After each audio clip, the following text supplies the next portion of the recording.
Аз съм Коки и днес ще ви покажа как да си направите къща. И ето сега в момента ще изберем врата и материал за къщата. Здравейте, аз съм Марио БГ. Не е точно как се прави къща, а неговите най-добри къщи през 2015 година на Майнкрафт. Да. Трябва да ги видите. Аз също направих такъв клип.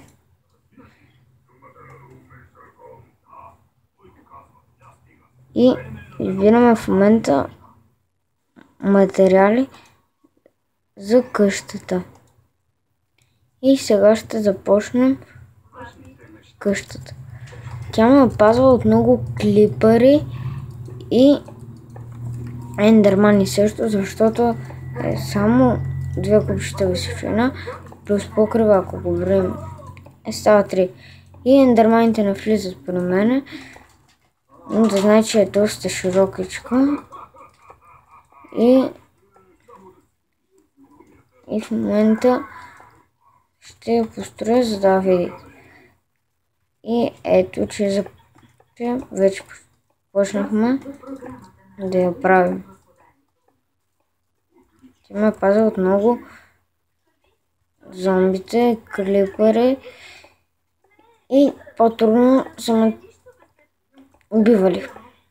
А пак сме убивали, да се каже, само че малко по-трудно. Но и вие, ако искате да си направите същата.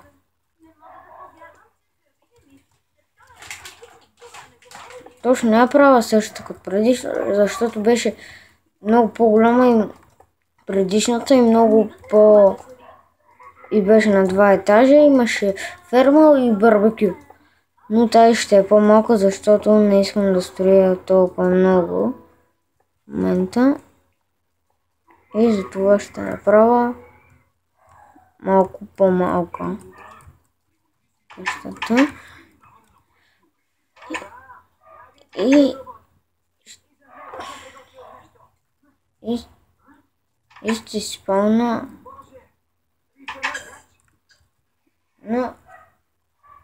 на коне. Ако искам да може да не спавам коне. Но ето, аз имам дори и хамбар. Тук имам 2 коня и в хамбара са още 2. Ето ги. Най-много ми харесва ето този. Чакайте да видя дали ще ми даде да му сложа диамантена броня. Защото искам да му сложа една диамантена броня. Но не се знае. Ето диамантена, добре ще му сложа. Само да даде. Не дава.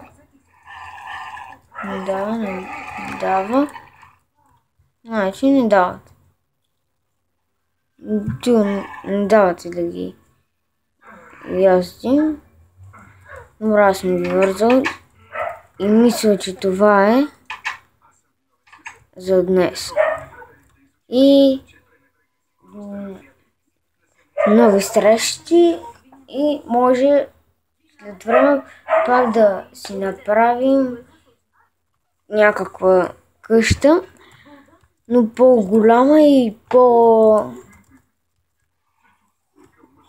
и по-просторна с повече работи. Може да читнем някои всичко, защото не ми се събират неща и до нови срещи.